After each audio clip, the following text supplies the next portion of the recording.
प्रधानमंत्री जी, 9 सिलेंडर से बात नहीं बन रही है। हमें 12 सिलेंडर चाहिए, कांग्रेस पार्टी को 12 सिलेंडर चाहिए, हिंदुस्तान की महिलाओं को 12 सिलेंडर चाहिए।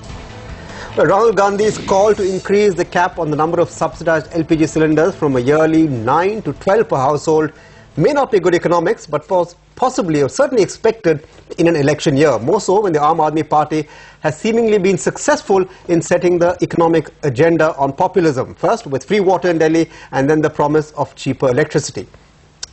The Aam Aadmi Party, though, doesn't consider this populism but just economic moderation from a previous position of what it calls extremist economic reform that benefited just a few.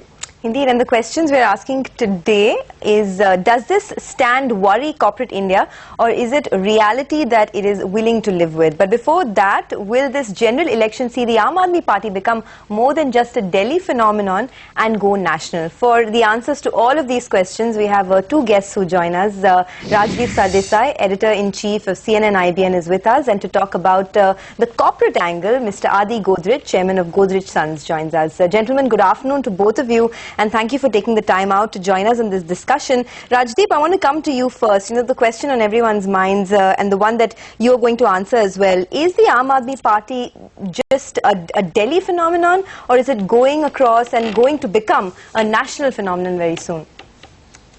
For that, Sonia, you have to wait for the CNN-IBN election tracker that begins at 8 p.m. today. Over the next 5 days, we will be tracking every state of this country, what would happen if elections were held today. And in fact, one of the big questions that we will be answering today is whether the Aam Aadmi Party is a Delhi phenomenon or whether it's spreading across the country.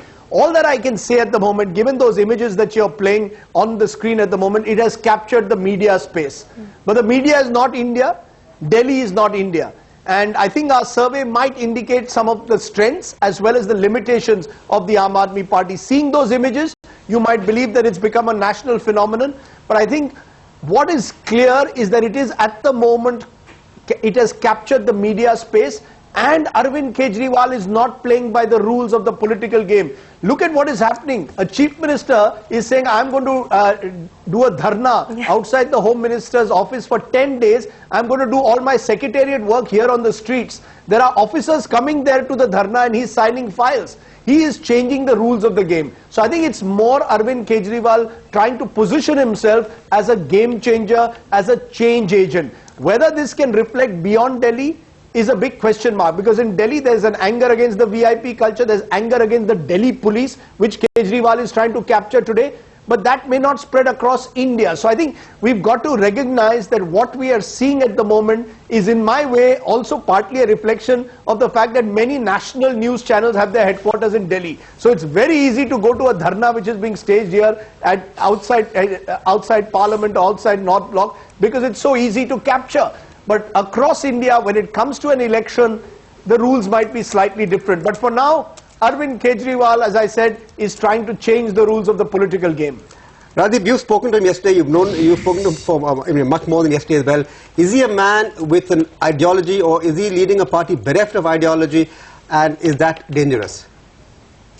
I think, Senthil, I think he's working to a plan. His first plan is to play T20 cricket with he believes he has 100 days at best in power. And in those 100 days, he wants to show that he is changing the rules of the game. He wants to be disruptive, some would say almost anarchic, but wants to create a situation where if tomorrow the Congress wants to withdraw support, so be it, so that he emerges a martyr. So there is the short-term agenda that Arvind Kejriwal has, with one eye on the Lok Sabha elections and in building his base in Delhi. There's the long-term agenda. And there, for example, he's trying to bring in some fine economic minds. Ajit Ranade, for example, I'm told, was part of an economic policy discussion group that he had yesterday. Lavish Bhandari was to be part of this group.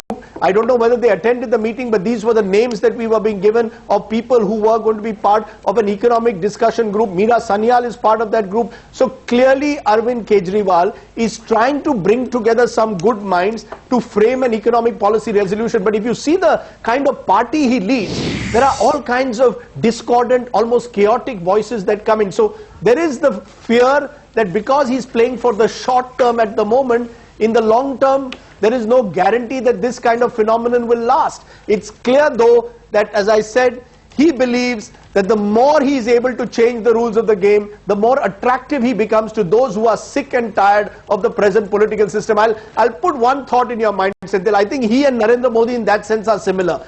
Modi, yes, is playing the good governance model of Gujarat. Arvind Kejriwal is playing this anti-VIP, anti-corruption sort of agenda of his. But both are changing the rules of the game, and both their beliefs is that India is desperate for change. Okay. They're sick and tired of politics as usual or business as usual. So in their own very, very different ways, they are attracting anyone who is keen on change. Arvind, much more lower income groups who have been left out of the economic growth process. Modi, perhaps much more with aspirational India, which wants India to move ahead back to double-digit growth. Okay. Mr. Godrej, if I can get you in there, Radip says that the intention of Mr. Kejriwal is to be disruptive. Does this worry you, or is this the kind of disruption that India Inc. also actually needs? People like you who've been asking for real reform. Will we then now see real reform being made, moving beyond what some people would call crony capitalism reform?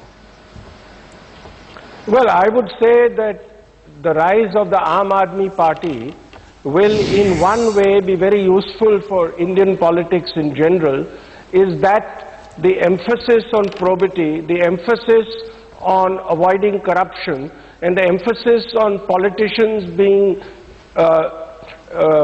very far away from what you might call the Aam Aadmi will change, I think, for the better. I think the other political parties will also imbibe some of this thinking. On the other hand, some of the statements that have come from the Aam Aadmi Party on economic policy could be anti-growth.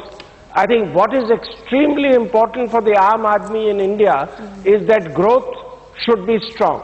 We have seen the Aam Aadmi and all of India do very well when growth has been good. So I think growth-oriented policies will be very important, and as Rajdeep mentioned, several people with thought processes on how to promote growth are meeting with the Aam Aadmi Party. The CII is also having a meeting with the Aam Aadmi Party, and I do hope he accepts growth-oriented policies. Now, there's nothing wrong in being good for social causes. There's nothing wrong in helping the Aam Aadmi get ahead. But economic policy should generally be growth-oriented. And I think if he accepts that, if the Aam Aadmi Party accepts that kind of an economic agenda, I think they will be more popular. However, some of the internal dissensions in the Aam Aadmi Party, some of the even media coverage, I understand in the last few days has led to a lot of negative blogs, has led to them collecting less funds for their party, etc. So we have to see how this pans out before being able to decide whether they will really be a successful pan-India party.